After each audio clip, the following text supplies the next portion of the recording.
welcome back to my garden and welcome to day 16 in my Holidays in the Garden series. Now, my Holidays in the Garden series is focusing on winter gardening tasks, fun things to do around the holiday season, and I had to include a video, a plant profile video on the rose of winter or winter rose, the camellias.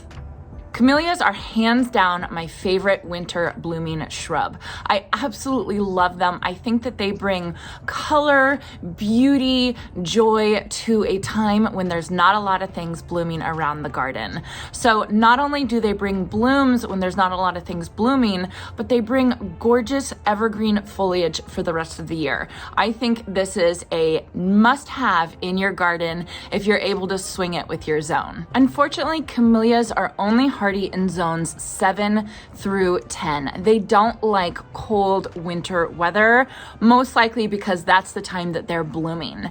Now, there are some varieties of camellias that are being bred that are hardy down to zone 6. So I will actually leave a link in the description down below that is a fantastic webpage that talks all about the different types of camellias that will grow well in zone 6. So not only do I love this plant because of the winter interest, but I also love it because the house that I grew up in had big hedges of camellias on either side of the front door, and it just brings back such wonderful memories to my family and I whenever we see camellias. Camellias are a part of a family of plants. This is the name of the family. I cannot pronounce it, but it is the same family that includes the economically important tea plant. So there are a bunch of different types of camellias, but I'm just going to be talking about the two main ones, which are Camellia sasanqua and Camellia japonica. Camellia sinensis is actually the tea plant. I won't be talking about that today, but of course that is a very important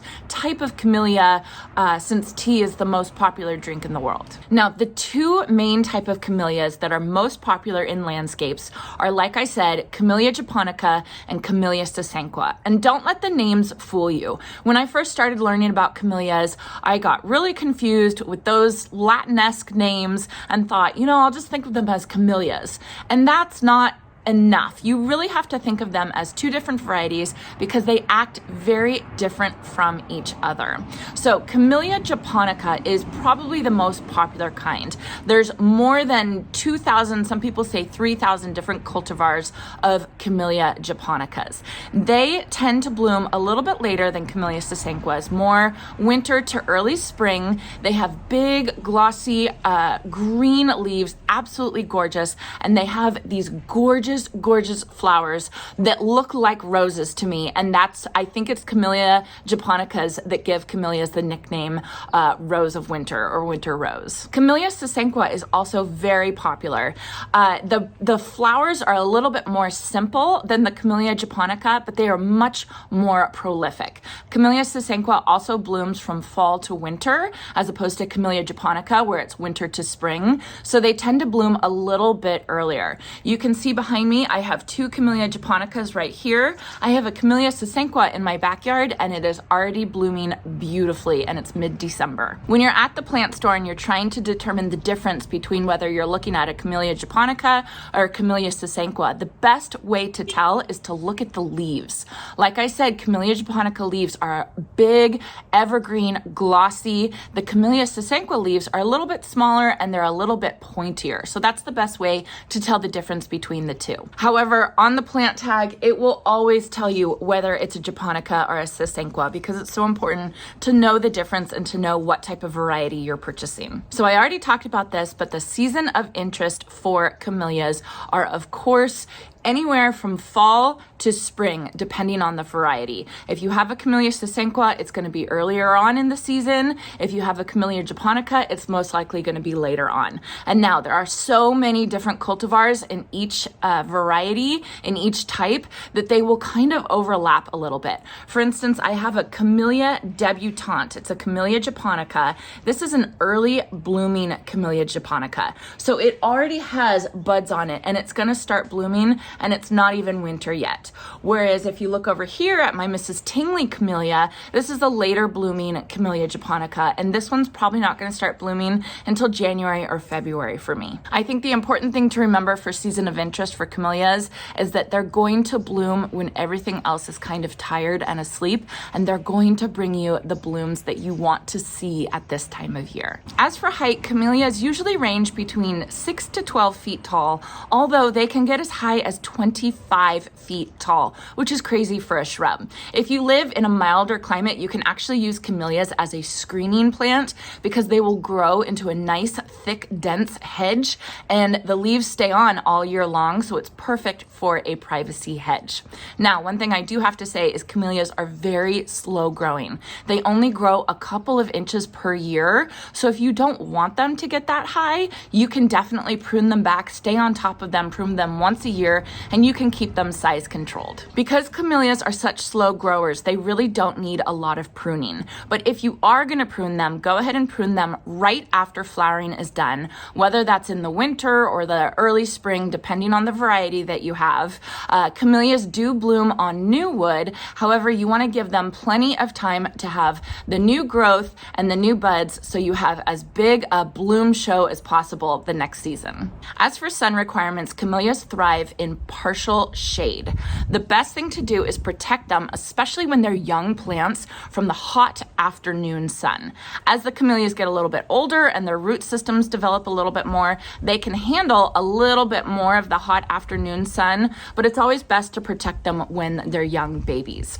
Now, if you have a Camellia japonica, a japonica is going to handle less sun than a Camellia sasanqua. A Camellia sasanqua can actually handle about 4 to 6 hours of sun, and so if you have a spot in your yard that you're kind of iffy on the sun requirements and you think it might get a little bit more sun than a Camellia is happy with, go ahead and try a Camellia sasanqua over a Camellia japonica. It'll probably be happier there. I always think of placing camellias on an east-facing wall so that my camellias will still get some morning sun so they can bloom. However, they will be protected from the setting sun in the western skies. Camellias can handle full shade. However, you just won't get as many blooms. You'll still have this gorgeous glossy green foliage. However, you do need to have some sun for the camellias to bloom like you want them to. For water, camellias don't want too much water, but they also don't want too little water. If you live in a very dry area like I do, you need to make sure you irrigate your camellias, especially during the fall when the buds are forming. If they don't get enough water during the fall, you're not going to have a good bloom show later on that season. However, it's also important that camellias don't get too much water. Make sure you plant them in a well-draining area. If you have poorly draining soil like clay soil, it's actually recommended to plant camellias about 1 inch above the soil surface so the camellia is not sitting in too much water. Camellias need slightly acidic soil from 5.5 pH to 6.5 pH. They actually don't thrive in areas that have high pH, and you will actually see signs of stress, including yellowing leaves on the bottom and the leaves actually dropping off. You can combat this with some high acidity fertilizer. I always like to use Camellia azalea rhododendron fertilizer. It works perfectly. I don't have very alkaline soil, but I do have about 7.5, so I do need to bring that pH down a little bit for my camellias. Deer and rabbits don't love camellias, but they will nibble on them if they don't have any other food source, especially during the winter. The house that I grew up in, that we had all of those camellias out front, we had deer all the time. There was always deer there, and they really left the camellias alone. They really didn't bother it. However, if there's nothing else to eat, they might eat some of your camellias. So they say fertilizer isn't technically necessary for camellias. From personal experience, I don't agree with that statement, however. I think that because I have a little bit alkaline soil, I have a little bit higher pH than camellias like, I think that fertilization is absolutely necessary because it will bring down the pH and allow the camellias to take up the nutrients in the surrounding soil. So if you don't have absolutely perfect camellia conditions, I would say go ahead and fertilize. Fertilize with an acidic fertilizer such as Hollytone, or like I said, the Camellia, Azalea, and Rhododendron type of fertilizer, and go ahead and do it in late winter, early spring. You can do it one more time in the summer as well if you really want to. So as for companion plants for camellias, it's the same thing as the fertilizer. It's the camellias, azaleas, and rhododendrons combination. And what that combination will do is it will bring you multi-season interest of blooms. So when the camellias are done blooming, the azaleas will start, then the rhododendrons will start. So that is a common companion plant for camellias. I love planting cyclamen in front of my Camellia japonica because it will bloom at the same time, the cyclamen and the Camellia japonica, and it is a gorgeous show. It is something so beautiful to look at when you have the shrub of camellias and then the little cyclamen down below it. And then finally, if you have a fall blooming Camellia sasanqua, they recommend something like Japanese anemones or sedum that has fall interest that will mix very well with the sasanqua blooms. As for propagation, you can propagate camellias with semi-ripe cuttings. However, I do have to warn you, they are slow growers, so it is going to be a labor of love to propagate this plant. In my mind, it's just easier to go ahead and purchase a new one, save up the money, and purchase a new one. And then having said that, that brings me to my drawbacks for this plant. The drawbacks really are that it is slow growing. It is going to be a labor of love when you grow this plant. My Mrs. Tingley Camellia japonica, it has just grown inches since I planted it, and I really am planning it to go all the way up this wall. So it's just going to be something that's going to take a long time. I'm going to be patient, I'm going to love it, and I'm going to enjoy the winter season blooms. So I hope you all enjoyed this plant profile video on camellias. Yes, it is confusing when you think of the two different varieties that you need to know about camellias, but once you get that, they are so easy, you guys. They are such a no-fuss plant, and it's such a fantastic plant to have in your garden because of the fall, winter, spring interest when nothing else is blooming. I absolutely love them, and I hope you all have a chance to try them out. So let me know if you have any questions about camellias. If you have anything else to add to this plant profile video, please leave it in the comments section down below. This video is going to be in my plant profile playlist along with all my other plant profile videos, which the goal of that playlist is that you all can go there and get some good ideas for plants that will work well in your garden. I hope you all enjoyed this video, and I hope you all have a chance to get into your garden today. Sasanqua bloom earlier than the